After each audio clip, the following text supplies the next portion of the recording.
नमः शिवाय। हर हर महादेव। प्यारे भक्तों, आज रसपान करें फाल्गुन मास कथा अध्याय 15।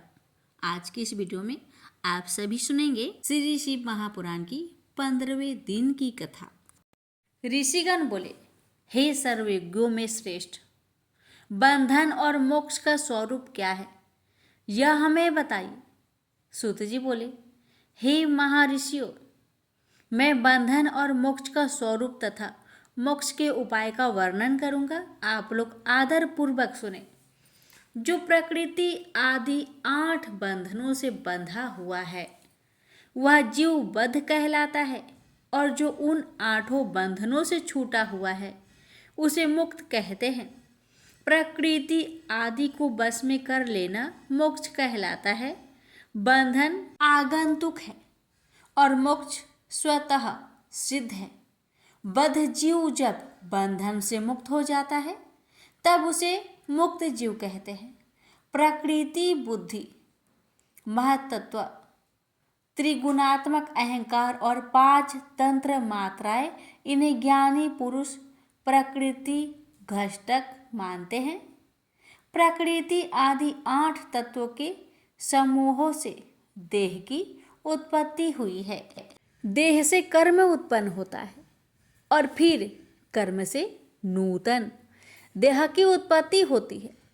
इस प्रकार बार बार जन्म और कर्म होते रहते हैं। शरीर को स्थूल, सूक्ष्म और कारण के भेद से 3 प्रकार का जानना चाहिए। स्थूल शरीर जागृत अवस्था में व्यापार कराने वाला, सूक्ष्म शरीर जागृत और स्वप्न अवस्था में इंद्रिय भोग प्रदान करने वाला, तथा कारण शरीर सुषुप्ताव अवस्था में आत्मानंदी की अनुभूति कराने वाला कहा गया है। जीव को उसे पारबंध कर्म अनुसार सुख दुख प्राप्त होते हैं। वह अपने पुण्य कर्मों के फलस्वरूप सुख और पापों के फलस्वरूप दुख प्राप्त करता है। अतः कर्म पाश से बंधा हुआ जीव अपने त्रिविध शरीर से होने वाले शुभाशुभ कर्मों द्वारा सदा चक्र की भांति बार बार घुमाया जाता है। इस चक्रवत ब्राह्मण की निवृत्ति के लिए चक्रकर्ता सत्वन एवं आराधन करना चाहिए। प्रकृति आदि जो 8 पाश बताए गए हैं उनका समुदाय ही महाचक्र है, और जो प्रकृति से परे है वह परमात्मा शिव है। भगवान महेश्वर की प्रकृति आदि महाचक्र के कर्ता हैं, क्योंकि वह प्रकृति से परे है। जैसे बकायन नामक वृक्ष का थाला जल को पीता और उगलता है, उसी प्रकार शिव प्रकृति आदि को अपने बस में करके उस पर शासन करते हैं। उन्होंने सबको बस में कर लिया है, इसलिए वे शिव कहे गए हैं। शिव ही सर्वज्ञ, परिपूर्ण तथा निष्प्रिय है। सर्वज्ञाता, तृप्त, अनादि बोधन, स्वतंत्रता, नित्य अलुप्त, शक्ति आदि से संयुक्त होना और अपने भीतर अनंत शक्तियों को धारण करना, महेश्वर के इन 6 प्रकार के मानसिक ऐश्वर्यों को केवल वेद जानता है। अतः भगवान शिव के अनुग्रह से ही प्रकृति आदि 8 तत्व बस में होते हैं। भगवान शिव का कृपा प्रसाद प्राप्त करने के लिए उन्हीं का पूजन करना चाहिए। शिव तो परिपूर्ण है, निष्प्रिय है, उनकी पूजा कैसे हो सकती है? इसका उत्तर यह है कि भगवान शिव के उद्देश्य से उनकी प्रसन्नता के लिए किया हुआ सत्कर्म उनके कृपा प्रसाद को प्राप्त करने वाला होता है। शिवलिंग में, शिव की प्रतिमा में तथा शिव भक्त जनों में शिव की भावना करके उनकी प्रसन्नता के लिए पूजा करनी चाहिए। वह पूजन शरीर से, मन से, वाणी से और धन से भी किया जा सकता है। उस पूजा से प्रकृति से परे महेश्वर पूजक पर विशेष कृपा करते हैं, यह सत्य है। शिव की कृपा से कर्म आदि सभी बंधन अपने वश में हो जाते हैं। कर्म से लेकर प्रकृति प्रयत्न सब कुछ जब बस में हो जाता है तब वह जीव मुक्त कहलाता है और सौ आत्मा राम स्वरूप से विराजमान होता है। परमेश्वर शिव की कृपा से जब कर्म जनित शरीर अपने बस में हो जाता है तब भगवान शिव के लोक में निवास प्राप्त होता है। इसी को सालोक्य मुक्ति कहते हैं। जब तंत्र मात्राएं बस में हो जाती है तब जीव जगदम्बा सहित शिव का सामीप्य प्राप्त कर लेता है। यह सामीप्य मुक्ति है। उसके आयुध आदि और क्रिया आदि सब कुछ भगवान शिव के समान हो जाते हैं। भगवान का महाप्रसाद प्राप्त होने पर बुद्धि भी बस में हो जाती है। वृद्धि प्रकृति का कार्य है, उसका बस में होना साष्टी मुक्ति कही गई है। पुनः भगवान का महान अनुग्रह प्राप्त होने पर प्रकृति बस में हो जाएगी। उस समय भगवान शिव का मानसिक ऐश्वर्य बिना यत्न के ही प्राप्त हो जाएगा। सर्वज्ञाता आदि जो शिव के ऐश्वर्य हैं उन्हें पाकर मुक्त पुरुष अपनी आत्मा में ही विराजमान होता है। वेद और शास्त्रों में विश्वास रखने वाले विद्वान पुरुष इसी को सायुज्य मुक्ति कहते हैं। इस प्रकार लिंग आदि में शिव की पूजा करने से क्रमशः मुक्ति स्वतः प्राप्त हो जाती है। इसलिए शिव का कृपा प्रसाद प्राप्त करने के लिए संबंधी क्रिया आदि के द्वारा उन्हीं का पूजन करना चाहिए।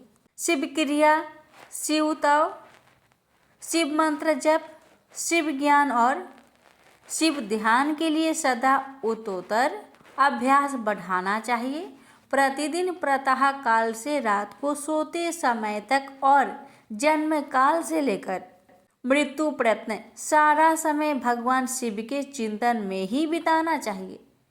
सधो जाति आदि मंत्र तथा नाना प्रकार के पुष्पों से जो शिव की पूजा करता है वह शिव को ही प्राप्त होता है। ऋषिगण बोले, हे सुब्रत, अब आप लिंग आदि में शिव जी की पूजा का विधान बतलाइए। सूत जी बोले, हे द्विजो, मैं लिंगों के क्रम का यथावत वर्णन कर रहा हूँ, आप लोग सुनिए। वह प्रणव ही समस्त अभीष्ट वस्तुओं को देने वाला प्रथम लिंग है। उसे सूक्ष्म प्रणव रूप समझिए। सूक्ष्म लिंग निष्कल होता है और स्थूल लिंग सकल। पंचाक्षर मंत्र को ही चतुर लिंग कहते हैं और उन दोनों प्रकार के लिंगों का पूजन तब कहलाता है। वे दोनों ही लिंग साक्षात मोक्ष देने वाले हैं। पुरुष लिंग और प्रकृति लिंग के रूप में बहुत से लिंग हैं। उन्हें भगवान शिव ही विस्तार पूर्वक बता सकते हैं, दूसरा कोई नहीं जानता। पृथ्वी के विकारभूत जो जो लिंग ज्ञात है उनको मैं आप लोगों को बता रहा हूँ। उनमें प्रथम स्वयंभू लिंग, दूसरा बिंदु लिंग, तीसरा प्रतिष्ठित लिंग, चौथा चर लिंग और पांचवा गुरु लिंग है। देव ऋषियों की तपस्या से संतुष्ट होकर उनके समीप प्रकट होने के लिए पृथ्वी के अंतर्गत बीज रूप से व्याप्त हुए भगवान शिव वृक्षों के अंकुरित भांति भूमि को भेद कर नादलिंग रूप में व्याप्त हो जाते हैं। वे स्वतः व्यक्त हुए शिव ही स्वयं प्रकट होने के कारण स्वयंभू नाम धारण करते हैं। ज्ञानी जन उन्हें स्वयंभू लिंग के रूप में जानते हैं। उस स्वयंभू लिंग की पूजा से उपासक का ज्ञान स्वयं ही बढ़ने लगता है। सोने चांदी आदि के पत्र पर, भूमि पर अथवा वेदी पर अपने हाथों से लिखित जो शुद्ध प्रणव मंत्र रूप लिंग है उसमें तथा यंत्र लिंग का आलेखन करके उसमें भगवान शिव की प्रतिष्ठा और आह्वान करें। ऐसा बिंदु नादमय लिंग अस्थावर और जंगम दोनों ही प्रकार का होता है, जिसमें शिव का दर्शन भावनामय ही है, इसमें संदेह नहीं है। जिसको जहाँ भगवान शंकर के प्रकट होने का विश्वास हो, उसके लिए वहीं प्रकट होकर वे अभिष्ट फल प्रदान करते हैं। अपने हाथ से लिखे हुए मंत्र में अथवा अकृत्रिम अस्थावर आदि में भगवान शिव का आह्वान करके 16 उपचारों से उनकी पूजा करें। ऐसा करने से साधक स्वयं ही ऐश्वर्य को प्राप्त कर लेता है और इस साधन के अभ्यास से उसको ज्ञान भी प्राप्त हो जाता है। देवताओं और ऋषियों ने आत्मा सिद्धि के लिए अपने हाथों से वैदिक मंत्र के उच्चारण पूर्वक शुद्ध मंडल में शुद्ध भावना द्वारा जिन उत्तम शिवलिंग की स्थापना की है, उसे पुरुष लिंग कहते हैं तथा वही प्रतिष्ठित लिंग कहलाता है। उस लिंग की पूजा करने से सदा पुरुष ऐश्वर्य की प्राप्ति होती है। महान ब्राह्मणों और महाधनी राजाओं द्वारा किसी शिल्पी से शिवलिंग का निर्माण कराकर मंत्र पूर्वक जिस लिंग की स्थापना तथा प्रतिष्ठा की गई हो, वह प्राकृतिक लिंग है। वह शिवलिंग प्राकृतिक ऐश्वर्य भोगों को देने वाला होता है। जो शक्तिशाली और नित्य होता है उसे पुरुष लिंग कहते हैं, और जो दुर्लभ तथा अनित्य होता है वह प्राकृतिक लिंग कहलाता है। लिंग नाभि, जिह्वा, नासिका, उग्र भाग और शिखा के क्रम से कटी हृदय और मस्तक, तीनों स्थानों में जो लिंग की भावना की गई है, उस आध्यात्मिक लिंग को ही चर लिंग कहते हैं। पर्वत को पुरुष लिंग बताया गया है और भूतल को विद्वान पुरुष प्राकृतिक लिंग मानते हैं। वृक्ष आदि को पुरुष लिंग जानना चाहिए। गुल्म आदि को प्राकृतिक लिंग कहा गया है। साठी नामक धान्य को प्राकृत लिंग समझना चाहिए और साली, अगहनी एवं गेहूं को पुरुष लिंग, अग्निमा आदि 8 सिद्धियों को देने वाला जो ऐश्वर्य है, उसे पौरुष ऐश्वर्य जानना चाहिए। सुंदर स्त्री तथा धन आदि विषय को आस्तिक पुरुष प्राकृतिक ऐश्वर्य कहते हैं। चार लिंगों में सबसे प्रथम रसलिंग का वर्णन किया जाता है। रसलिंग ब्राह्मणों को उनकी सारी अभिष्ट वस्तुओं को देने वाला है। शुभ कारक वानलिंग क्षत्रियों को महान राज्य की प्राप्ति कराने वाला है। स्वर्णलिंग वैश्य को महान धनपति का पद प्रदान करने वाला है तथा सुंदर शिलालिंग क्षुद्रों को महाशुद्धि देने वाला है। अष्टापिक लिंग तथा बाणलिंग सब लोगों को उनकी समस्त कामनाएं प्रदान करते हैं। अपना ना हो तो दूसरे का अष्टापिक या बाणलिंग भी पूजा के लिए निषिद्ध नहीं है। स्त्रियों विशेषतः साधुवाओं के लिए पार्थिव लिंग की पूजा का विधान है। प्रवृत्ति मार्ग में स्थित विधवाओं के लिए अष्टापिक लिंग की पूजा बताई गई है, परंतु विरक्त विधवाओं के लिए रस लिंग की पूजा को ही श्रेष्ठ कहा गया है। हे सुब्रतो, बचपन में, युवावस्था में और बुढ़ापे में भी शुद्ध अष्टापिकमय शिवलिंग का पूजन स्त्रियों को समस्त भोग प्रदान करने वाला है। गृहस्थ स्त्रियों के लिए पीठ पूजा भूतल पर संपूर्ण अभीष्टों को देने वाली है। प्रवृत्ति मार्ग में चलने वाला पुरुष सुपात्र गुरु के संयोग से ही समस्त पूजा कर्म संपन्न करे। इष्ट देव का अभिषेक करने के पश्चात अगहनी के चावल से बने हुए खीर आदि पकवानों द्वारा नैवेद्य अर्पण करे। पूजा के अंत में शिवलिंग को पधार कर घर के भीतर पृथक संपुट में स्थापित करे।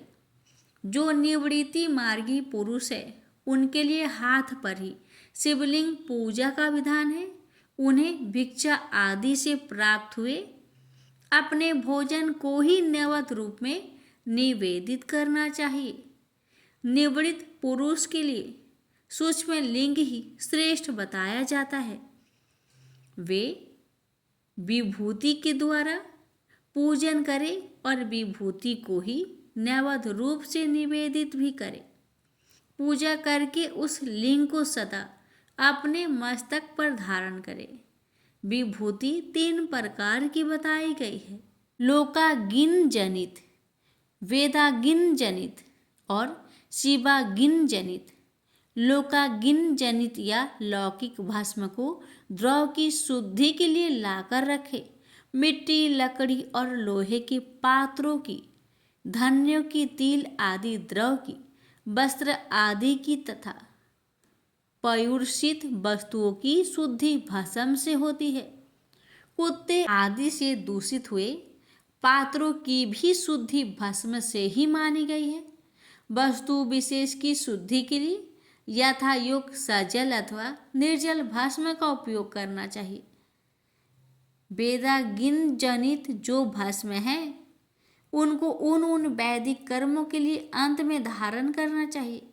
मंत्र और क्रिया से जनित हो होम कर्म है, वह अग्नि में भस्म का रूप धारण करता है। उस भस्म को धारण करने से वह कर्म आत्मा में आरोपित हो जाता है। अघोर मूर्तिधारी शिव का जो अपना मंत्र है उसे पढ़कर बेल की लकड़ी को जलाए।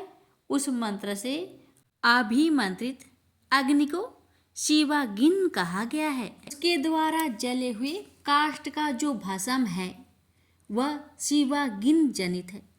कपिला गाय के गोबर अथवा गाय मात्र के गोबर को तथा समी, पीपल, पालस, बट, अमलतास और बेल में इनकी लकड़ियों को शिवागिन से जलाए।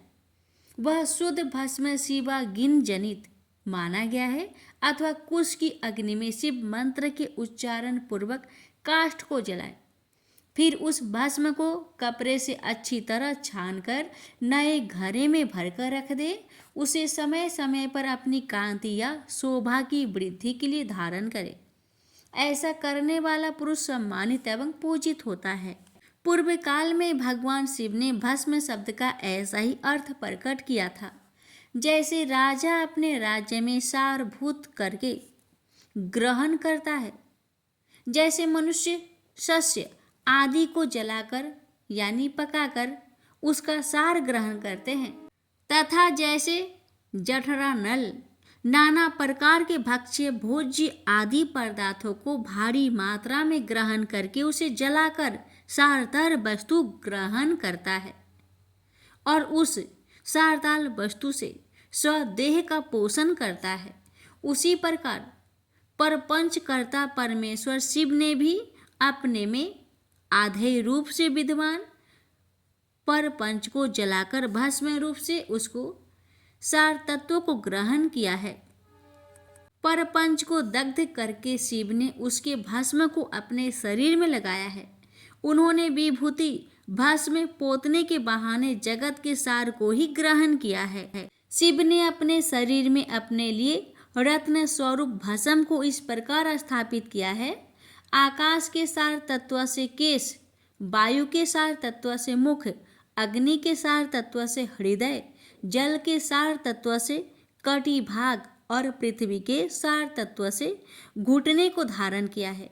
इसी तरह उनके सारे अंग विभिन्न वस्तुओं के सार रूप है। महेश्वर ने अपने ललाट के मध्य में तिलक रूप से जो त्रिपुंड धारण किया है वह ब्रह्मा, विष्णु और रुद्र का सार तत्व है। वे इन सब वस्तुओं को जगत के अभ्युदय का हेतु मानते हैं। इन भगवान शिव ने ही परपंच के सार सर्वस्व को अपने वश में किया है, अतः इन्हें अपने वश में करने वाला दूसरा कोई नहीं है, इसलिए वे शिव कहे जाते हैं। जैसे समस्त मृगों का हिंसक मृग सिंह कहलाता है और उसकी हिंसा करने वाला दूसरा कोई मृग नहीं है, आता है एवं उसे सिंह कहा गया है। सार का अर्थ है नित्य सुख एवं आनंद। इकार को पुरुष और वकार को अमृत स्वरूपा शक्ति कहा गया है। इन सब का सम्मिलित रूप ही शिव कहलाता है। अतः इस रूप में भगवान शिव को अपनी आत्मा मानकर उनकी पूजा करनी चाहिए। साधक पहले अपने अंग में भस्म लगाए, फिर ललाट में उत्तम त्रिपुंड धारण करे। पूजा काल में सजल भस्म का उपयोग होता है और द्रव शुद्धि के लिए निर्जल भस्म का। दिन हो अथवा रात्रि, नारी हो या पुरुष, पूजा करने के लिए उसे भस्म जल सहित ही त्रिपुंड रूप में ललाट पर धारण करना चाहिए। जल मिश्रित भस्म को त्रिपुंड रूप में धारण कर जो व्यक्ति शिव की पूजा करता है उसे सांग शिव की पूजा का फल तुरंत प्राप्त हो जाता है। यह सुनिश्चित है जो प्राणी शिव मंत्र के द्वारा भस्म को धारण करता है वह सभी ब्रह्मचार्य, गृहस्थ, वानप्रस्थ तथा संन्यास आश्रमों में श्रेष्ठ होता है। उसे शिवाश्रमी कहा जाता है क्योंकि वह एकमात्र शिव को ही परम श्रेष्ठ मानता है। शिव व्रत में एकमात्र शिव में ही निष्ठा रखने वाले को न तो असोच का दोष लगता है और न तो सूतक का। ललाट के अग्र भाग में अपने हाथ से या गुरु के हाथ से श्वेत भस्म या मिट्टी से तिलक लगाना चाहिए। यह शिव भक्त का लक्षण है। जो गुणों का रोध करता है वह गुरु है। यह गुरु शब्द का विग्रह कहा गया है। गुणातीत परम शिव राजस आदि स्विकार गुणों का अवरोध करते हैं, दूर हटाते हैं, इसलिए वे सबके गुरु रूप का आश्रय लेकर स्थित है। गुरु विश्वासी शिष्य के तीनों गुणों को पहले दूर करके उन्हें शिव तत्व का बोध कराते हैं, इसलिए गुरु कहलाते हैं। अतः बुद्धिमान शिष्य को उन गुरु के शरीर को गुरुलिंग समझना चाहिए। गुरु जी की सेवा शुश्रूषा ही गुरुलिंग की पूजा होती है। शरीर, मन और वाणी से की गई गुरु सेवा से शास्त्र ज्ञान प्राप्त होता है। अपनी शक्ति से शाक्य अथवा आशक्य जिस बात का भी आदेश गुरु ने दिया हो उसका पालन प्राण और धन लगाकर पवित्र आत्मा शिष्य करता है। इसलिए इस प्रकार अनुशासित रहने वाले को शिष्य कहा जाता है। सुशील शिष्य को शरीर धारण के सभी साधन गुरु को अर्पित करके तथा अन्न का पहला पाक उन्हें समर्पित करके उनकी आज्ञा लेकर भोजन करना चाहिए। शिष्य को निरंतर गुरु के सानिध्य के कारण पुत्र कहा जाता है। जीवा रूप लिंग से मंत्र रूपी शुक्र का कान रूपी योनि में आधान करके जो पुत्र उत्पन्न होता है उसे मंत्र पुत्र कहते हैं। उसे अपने पिता स्वरूप गुरु की सेवा करनी ही चाहिए। शरीर को उत्पन्न करने वाला पिता तो संसार प्रपंच में पुत्र को डुबाता है। ज्ञान देने वाला गुरु रूप पिता संसार सागर से पार कर देता है। इन दोनों पिताओं के अंतर को जानकर गुरु रूप पिता की अपने कमाए धन से तथा अपने शरीर से विशेष सेवा पूजा करनी चाहिए। पैर से केश प्रत्यय जो गुरु के शरीर के अंग है उनके भिन्न भिन्न प्रकार से यथा स्वयं अर्जित धन के द्वारा उपयोगी सामग्री प्राप्त कराकर अपने हाथों से पैर दबाकर स्नान अभिषेक आदि कराकर तथा नैवेद्य भोजना आदि देकर पूजा करनी चाहिए। गुरु की पूजा ही परमात्मा शिव की पूजा है। गुरु की उपयोग से बचा हुआ सारा पदार्थ आत्मा शुद्धि करने वाला होता है। हे द्विजो, गुरु का शेष जल तथा अन्न आदि से बना हुआ शिवोच्छिष्ट शिव भक्तों और शिष्यों के लिए ग्राह्य तथा भोज्य है। गुरु की आज्ञा से बिना उपयोग में लाया हुआ सब कुछ वैसा ही है जैसे चोर चोरी करके लाई हुई वस्तु का उपयोग करता है। गुरु से भी विशेष ज्ञानवान पुरुष मिल जाए तो उसे भी यत्नपूर्वक गुरु बना लेना चाहिए। अज्ञान रूपी बंधन से छूटना ही जीव मात्र के लिए साध्य पुरुषार्थ है। अतः जो विशेष ज्ञानवान है वही जीव को उस बंधन से छुड़ा सकता है। कर्म की संगोपांग पूर्ति के लिए पहले विघ्न शांति करनी चाहिए। निर्विघ्नता पूर्वक तथा सांग संपन्न हुआ कार्य ही सफल होता है। इसलिए सभी कर्म के प्रारंभ में बुद्धिमान व्यक्ति को विघ्न विनाशक गणपति का पूजन करना चाहिए। सभी बाधाओं को दूर करने के लिए विद्वान व्यक्ति को सभी देवताओं की पूजा करनी चाहिए। ज्वर आदि ग्रंथि रोग आध्यात्मिक बाधा कही जाती है। पिचास और सियार आदि का दिखना, बाबी का जमीन पर उठाना, अकस्मात छिपकली आदि जंतुओं का गिरना, घर में कच्छप सांप दुष्ट स्त्री का दिखना, वृक्ष नाड़ी और गौ आदि की प्रसूति का दर्शन होना आगामी दुख का संकेत होता है। अतः यह आदि भौतिक बाधा मानी जाती है। किसी अपवित्र वस्तु का गिरना, बिजली गिरना, महामारी, ज्वरमारी, हैंजा, गोमारी, मसूरिका, एक प्रकार का शीतलता रोग, जन्म नक्षत्र पर ग्रहण, संक्रांति, अपनी राशि में अनेक ग्रहों का योग होना तथा दुस्वप्न दर्शन आदि देविक बाधा कही गई है। शव, चंडाल और पति का स्पर्श अथवा इनका घर के भीतर आना भावी दुख का सूचक होता है। बुद्धिमान व्यक्ति को चाहिए कि उस दोष की शांति के लिए शांति यज्ञ करे। किसी मंदिर, गौशाला, यज्ञशाला अथवा घर के आंगन में जहाँ 2 हाथ पर ऊंची जमीन हो, उसे अच्छी तरह साफ करके उस पर एक भार धान रखकर उसे फैला दे। उसके बीच में कमल बनाए तथा कोण सहित 8 दिशाओं में भी कमल बना दे। फिर प्रधान कलश में सूत्र बांधकर तथा गुगुल की धूप दिखाकर उसे बीच में तथा दिशाओं में बनाए गए कमलों पर अन्य 8 कलश स्थापित कर दे। 8 कलशों में कमल, आम्रपल्लव, कुशा डालकर गंध आदि पंचद्रव से युक्त मंत्र पूत जल से उन्हें भरे। उन समस्त कलशों में नीलम आदि नवरत्नों को क्रमशः डालना चाहिए। तत्पश्चात बुद्धिमान यजमान कर्म कांड को जानने वाले सपत्नीक आचार्य का वरण करे। भगवान विष्णु की स्वर्ण प्रतिमा तथा इंद्र आदि देवताओं की भी प्रतिमा बनाकर उन कलशों में छोड़े। पूर्ण पात्र से ढके मध्य कलश पर भगवान विष्णु का आह्वान करके उनकी पूजा करे। पूर्व दिशा से प्रारंभ करके सभी दिशाओं में मंत्र अनुसार इंद्रादि का क्रमशः पूजा करना चाहिए।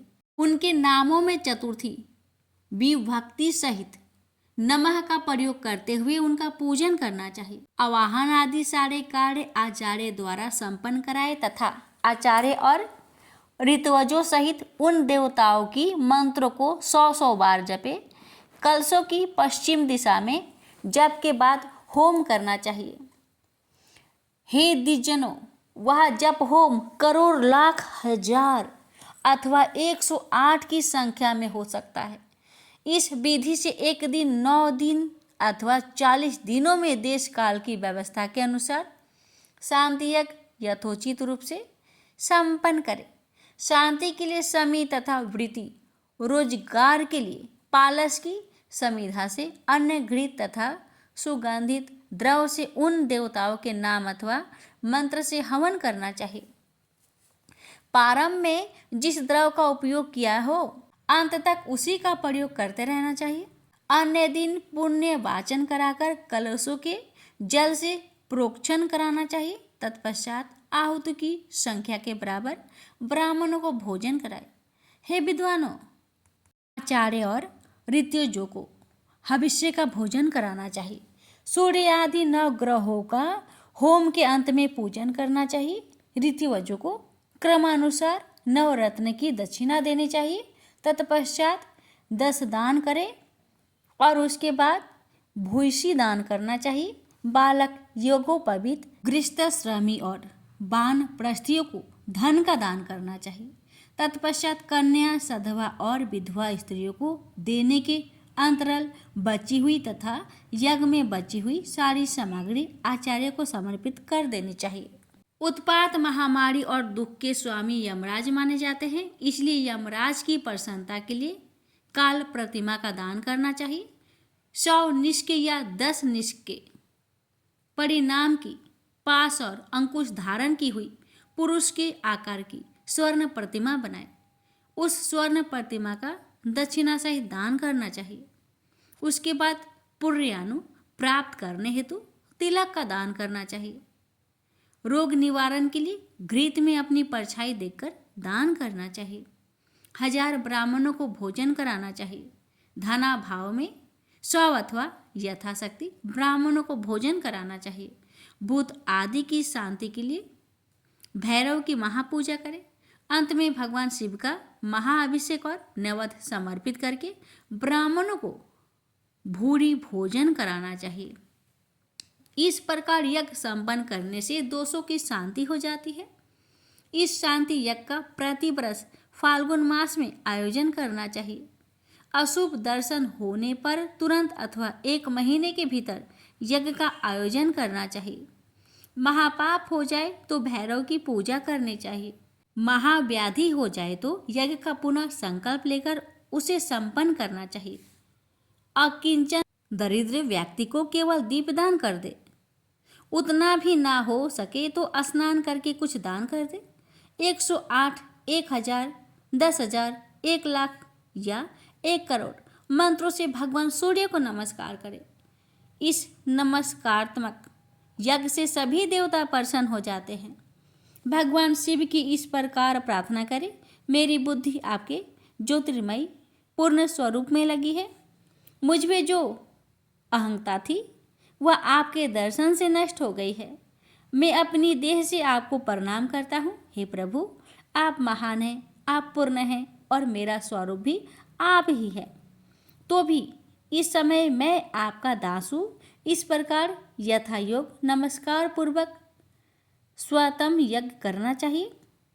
तत्पश्चात भगवान शिव को नैवेद्य देकर तांबूल समर्पित करना चाहिए। तब स्वयं 108 बार शिव की प्रदक्षिणा करनी चाहिए। 1000, 10,000, 1 लाख या करोड़ प्रदक्षिणा दूसरों के द्वारा कराई जा सकती है। शिव की प्रदक्षिणा से सारे पापों का तत्क्षण नाश हो जाता है। दुख का मूल व्याधि है और व्याधि का मूल पाप में होता है। धर्मचरण से ही पापों का नाश बताया गया है। भगवान शिव के उद्देश्य से किया गया धर्माचरण पापों का नाश करने में समर्थ होता है। शिव के धर्मों में प्रदक्षिणा को प्रधान कहा गया है। क्रिया से जप रूप होकर प्रणव ही प्रदक्षिणा बन जाता है। जन्म और मरण का द्वंद्व ही माया चक्र कहा गया है। शिव का माया चक्र ही बलिपीठ कहलाता है। बलिपीठ से आरंभ करके प्रदक्षिणा के क्रम से एक पैर के पीछे दूसरा पैर रखते हुए बलिपीठ में पुनः प्रवेश करना चाहिए। तत्पश्चात नमस्कार करना चाहिए। इसे प्रदक्षिणा कहा जाता है। बलिपीठ से बाहर निकलना जन्म प्राप्त होना और नमस्कार करना ही आत्मसमर्पण है। जन्म और मरण रूप द्वंद्व भगवान शिव की माया से प्राप्त है। जो इन दोनों को शिव की माया को ही अर्पित कर देता है वह फिर शरीर के बंधन में नहीं पड़ता। जब तक शरीर रहता है तब तक जो क्रिया के ही अधीन है वह जीव बद्ध कहलाता है। स्थूल, सूक्ष्म और कारण तीनों शरीर को बस में कर लेने पर जीव का मोक्ष हो जाता है। ऐसी ज्ञानी पुरुष का कथन है। माया चक्र के निर्माता भगवान शिव ही परम कारण है। वे अपनी माया के दिए हुए दंड का स्वयं ही परिमार्जन करते हैं। अतः शिव के द्वारा कल्पित हुआ दंड उन्हीं को समर्पित कर देने चाहिए। हे विद्वानों, प्रदक्षिणा और नमस्कार शिव को अति प्रिय है, ऐसा जानना चाहिए। भगवान शिव की प्रदक्षिणा, नमस्कार और षोडशोपचार पूजन अत्यंत फलदायी होता है। ऐसा कोई पाप इस पृथ्वी पर नहीं जो शिव प्रदक्षिणा से नष्ट ना हो सके। इसलिए प्रदक्षिणा का आश्रय लेकर सभी पापों का नाश कर लेना चाहिए। जो शिव की पूजा में तत्पर हो वह मौन रहे, सत्य आदि गुणों से संयुक्त हो तथा क्रिया, जप, तप, ज्ञान और ध्यान में से एक एक का अनुष्ठान करता रहे। ऐश्वर्य, दिव्य शरीर की प्राप्ति, ज्ञान का उदय, अज्ञान का निवारण और भगवान शिव के सामीप्य का लाभ, ये क्रमशः क्रिया आदि के फल है। निष्काम कर्म करने से अज्ञान का निवारण हो जाने के कारण शिव भक्त पुरुष उसके यथोक्त फल को पाता है। शिव भक्त पुरुष देश, काल, शरीर और धन के अनुसार यथा योग्य क्रिया आदि का अनुष्ठान करे। न्यायोपार्जित उत्तम धन से निर्वाह करते हुए विद्वान पुरुष शिव के स्थान में निवास करे। जीव हिंसा आदि से रहित और अत्यंत कलेश शून्य जीवन बीतते हुए पंचाक्षर मंत्र के जप से अभिमंत्रित अन्न और जल को सुख स्वरूप माना गया है। अथवा ये भी कहते हैं कि दरिद्र पुरुष के लिए भिक्षा से प्राप्त हुआ अन्न ज्ञान देने वाला होता है। शिव भक्तों को भिक्षान प्राप्त हो तो वह शिव भक्ति को बढ़ाने वाला होता है। शिव योगी पुरुष भिक्षान को शंभु सत्र कहते हैं। जिस किसी भी उपाय से जहाँ कहीं भी भूतल पर शुद्ध अन्न का भोजन करते हुए सदा मौन भाव से रहे और अपने साधन का रहस्य किसी पर प्रकट न करे, भक्तों के समक्ष ही शिव के महात्म्य को प्रकाशित करे। शिव मंत्र के रहस्य को भगवान शिव ही जानते हैं, दूसरा कोई नहीं जान पाता। शिव भक्तों को सदा शिवलिंग के आश्रित होकर वास करना चाहिए। हे ब्राह्मणों, शिवलिंगाश्रय के प्रभाव से वह भक्त भी शिव रूप ही हो जाता है। चरलिंग की पूजा करने से वह क्रमशः अवश्य ही मुक्त हो जाता है। महर्षि व्यास ने पूर्व काल में जो कहा था और मैंने सुना था, उस सब साध्य और साधन का संक्षेप में मैंने वर्णन कर दिया। आप सबका कल्याण हो और भगवान शिव में आपकी दृढ़ भक्ति बनी रहे। जो मनुष्य इस अध्याय का पाठ करता है अथवा जो इसे सुनता है, वे विज्ञजनों व भगवान शिव की कृपा से शिव ज्ञान को प्राप्त कर लेता है। प्रेम से बोलिए हर हर महादेव। प्यारे भक्तों, श्री शिव महापुराण की कथा का समापन कर रहे हैं। इसकी आगे की कथा कल के वीडियो में अवश्य सुनिएगा। हर हर महादेव।